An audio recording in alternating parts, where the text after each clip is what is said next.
So guys, I want to talk to you about low point, angle of attack. This is part of the sort of the strike series where all of you can sort of strike the ball a little bit better. I mean, low points come about really through sort of TrackMan. It's measuring these kind of things and so on. So it is a topic in the sort of conversation. I think it's understanding low point is part of the club's journey, but it is helpful, no doubt, to kind of help us out a little bit. But I want to put some clarity to it because low point can change, or references can change from a full shot to a chip shot. They are different. And in this video, I want to try and put some clarity on that, what we're seeing from the top players, and just getting the right interpretation and getting you all understanding a little bit more how to control things. So first of all, let me pull up, before we even look at any movements here. Here's Brooks Koepka. I'll use some other kind of other examples as well. And I just wanted to pull him up and some other ones. Going to use Tony Finau as well. They're a little bit more on the extreme end of their angle of attack and their sort of low points. So just a good example, really. I think that this, as an average, they're a bit less than this, but these two particularly are just a good case study to try and communicate this message. So in terms of here, we got 9 degrees down, so the club is going 9 degrees down. And just for a little bit of clarity, let's appreciate the idea that the club is traveling in a kind of big circle, and the low point effectively is the lowest point sort of that circle. That's a nice, simple and basic way to kind of understand it. But we're looking today a little bit more at the technique. How do I control my low point, and how indeed is it then going to go on to help me strike the ball a little bit better? But the concept of low point, you know, it's the lowest point sort of the circle. Now, a lot of the sort of interpretation that's out there at the moment is people are using their body to try and get their low point in front of the ball. And what I want to do here is just highlight, let me try and get a sensible color.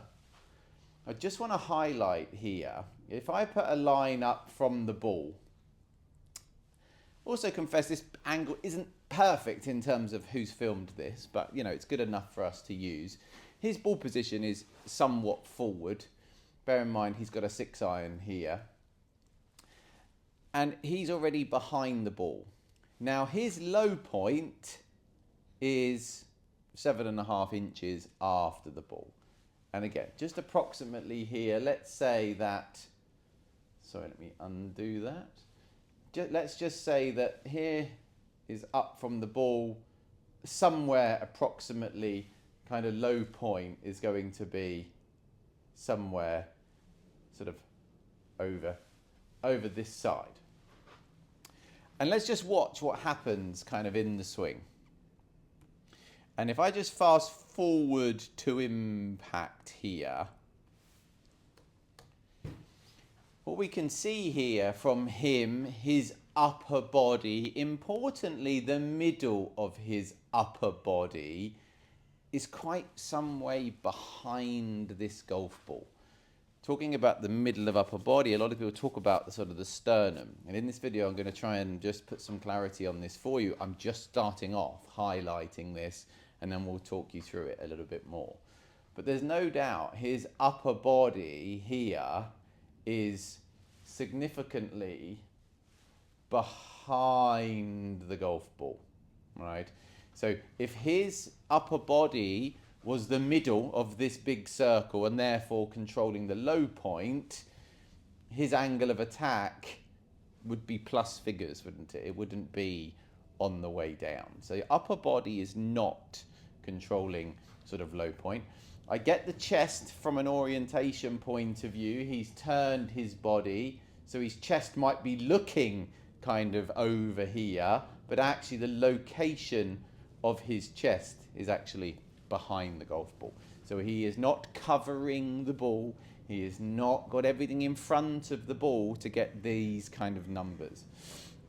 The only thing that's in front of this golf ball is the wrist complex. And this is really what I've got to try and communicate in this video, is that your low point is controlled by your wrists, the lead wrist, the left wrist for the right-handed golfer, typically. Now, there are some anomalies, there are some little nuances. If the body's kind of crazy and wacky out of place, you can kind of throw those numbers out. But as a principle, when we start adding hinges, the pivot point, the hinge point around the hands and the wrist is really what's controlling the low point. So this is a lot more about getting the hands in front, not about getting your body in front. And it's not your body being in front that gets your hands in front, as we can see. We come back to those ideas. It's a proper set of arms. I want to teach you and get you understanding how we use the arms more efficiently to make sure that your hands do get in front of the ball. There's no doubt from an iron point of view, actually even from a driver, which is a separate conversation, but we'll come back to. From an iron point of view, all top players low points after the ball. Every angle of attack is slightly sort of on its way down. It's not a downward hit, it's a forward one, and again, we'll come back to those things. But the big message here is that we've got to stop you trying to get your body in front to get these numbers, and get you understanding how your hands need to get in front to get these numbers. Let me quickly pull up someone else here, and then I want to show you how to do this and what's important. At this point, I just want to shape your understanding of the topic of low point, and that it's not your body that's doing this. It's actually your hand skill and hand location. So if I pull up another player and frankly another, let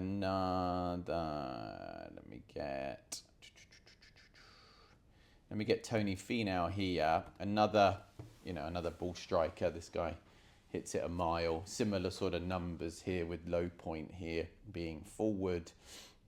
So his low point is 7.7 inches after impact.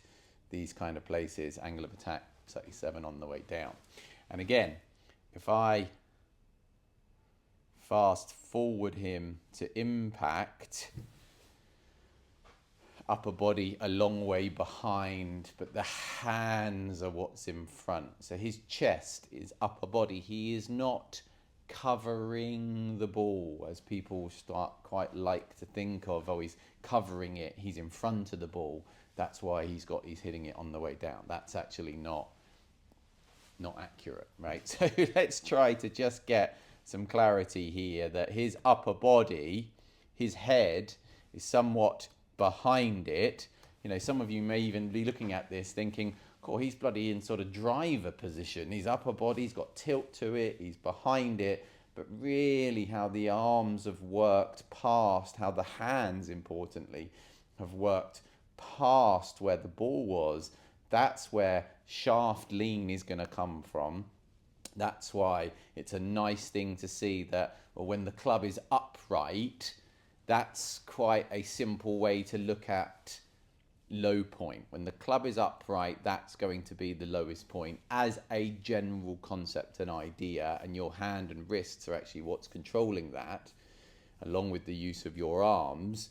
Again, there are some, let me stress, there are some other wacky body positions we can get into which throw some of this stuff out, but as a general concept and idea, it's just making sure that your arms and hands are controlling your low point.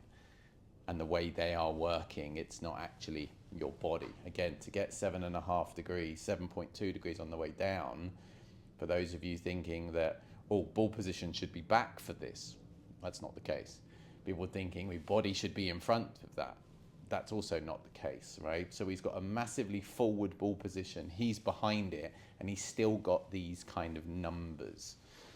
So that just shines a bit of a light on the idea and the concept that it's not your body that's controlling these kind of low points. It's really the use of how your hands and arms are actually working. So let's put a little bit more meat on the bone here, and let me talk you through some good concepts and better ideas and how we're going to organize the sort of the coordination to help your ball striking. So as we see there, let's talk a little bit more about this topic of low point. And nice just to come back to that sort of quite a simple idea that, well, basically the club's moving around in a big circle. And at some point of this circle, it's going to be on its way down, it's going to be at the low point, and then it's on its way back up. And just seeing how the ideas here around what we've just shown you on the screen there, around how the hands and arms are going to control this low point versus the kind of the body. And as I also said at the beginning, it can be different with different shots. So let me walk you through this first of all. So let's do this. Let's start off with a simple idea that, forgetting that I'm here for a moment and just focusing on the club and seeing that as a nice concept, when the club is upright, that is basically going to help you understand where the low point is. Now, if I was just to swing this for a moment, we could appreciate that the club head is working sort of on an arc. If it continued a big circle, of course, it's doing this. But just focusing on the bottom part of the arc here, whenever that club head overtakes in this scenario is going to be my low point. So if I was to move the club over here whilst it kept swinging back and through, we can see that the low point will be somewhere over there, and all of a sudden my low point now is sort of over here. So it's a nice way to kind of mentally frame this is that, well, when the club is upright is where my kind of low point is going to be. And looking at how the hands are going to kind of work in relationship between the club head and the grip. I mean, I could stand here and with poor movements have my low point sort of back there. If I move further forward with my body, I might nudge the low point a whisker further forward, but it's still over that side of me. And it's really seeing, well, I've now got to get the grip end of the club forward. Yes, the club can be slightly descending, but everything really is going kind of forward without smashing the place up. Everything is actually going forward, and the club can be slightly descending. It's not, again, I stress the point, it's not a downward hit. Now, those numbers we see with Brooks Koepka there and Tony Finau are quite extreme. And some of you might think, well, for me to hit this 7 degrees on the way down, I need to put the ball back and I need to do this and be sort of in front of it. And people tuning in and thinking that upper body's controlling low point. Actually, these guys were miles ball forward, upper body nicely behind it. If this ball was representing my upper body, frankly, at impact here, but upper body was in these kind of places.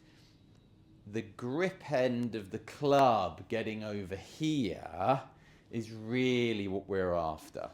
And just seeing how, even from a left arm point of view, left arm is a great reference for low point, but not left shoulder actually, left wrist. You see, if I did left hand only and I just did that, all of a sudden my low point is back here, isn't it? So let's really see that for me to get that low point actually past the ball, I've got to get my wrist past the ball. It's my arm that moves my wrist, and that's why I keep stressing the point here that a good set of arms is actually what's going to move the grip end of the club.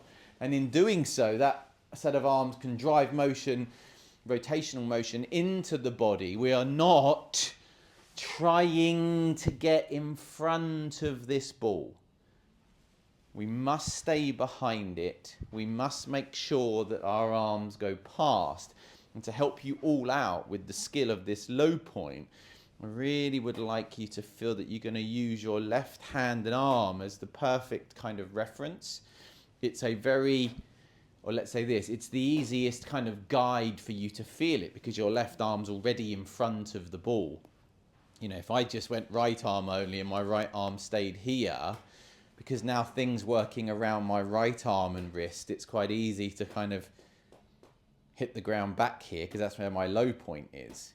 You know, the challenge would then be, is, well, can I move that forward with my kind of right arm? And that's where you're always seeing me do drills of, well, there's left arm kind of forward. This is exactly how we want the club to work.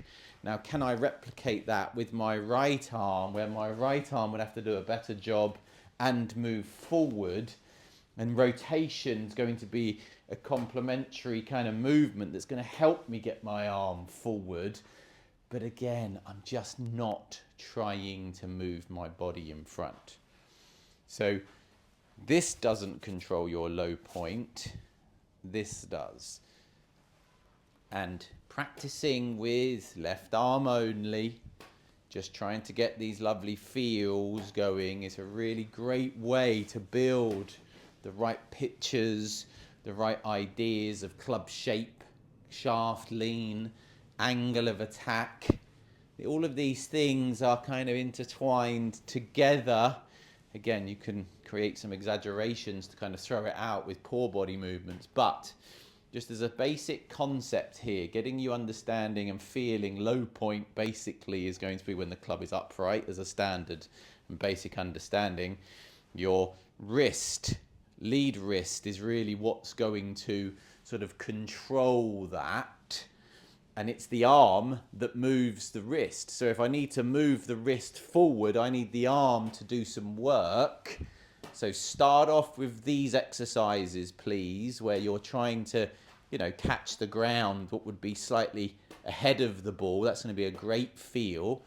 Then try and get your right arm to sort of do that same work. Notice that we can stay actually back and behind with the body, as we see with the top players.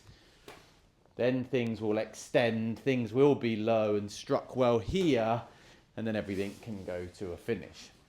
But it's just trying to give you some clarity here that your wrist is, when you're hitting full shots, when you're hitting pitch shots that have got wrist hinge in it, then actually it's your wrist complex that is controlling the low point, the shaft lean, and even your kind of angle of attack. Now, I mentioned earlier, this topic is quite confusing, and one of the confusions is in short game. Some shots in short game don't have hinges or fold in it. Some of them can be a bit sort of arm only. So let's say this, if I was going to say arm only with my right arm, then actually now that is sort of pivoting around the ball and socket joint of my right shoulder. So actually the low point with a straight right arm would be opposite my right shoulder. And left arm, straight arm, no hinge, would be opposite my left shoulder. So here my low point would be somewhere here. Here my low point would be somewhere here. Again, when I add hinges, we go around the hinges, not around the shoulders.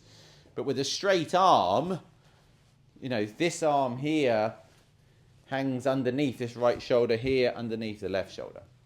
And when you join your hands together, you kind of center things around a little bit more your upper body. And this is where the confusion is. Because in a short game shot, with no hinges, there's now a massive advantage, and it's preferred to actually get my chest slightly ahead of the ball, because now there's my low point.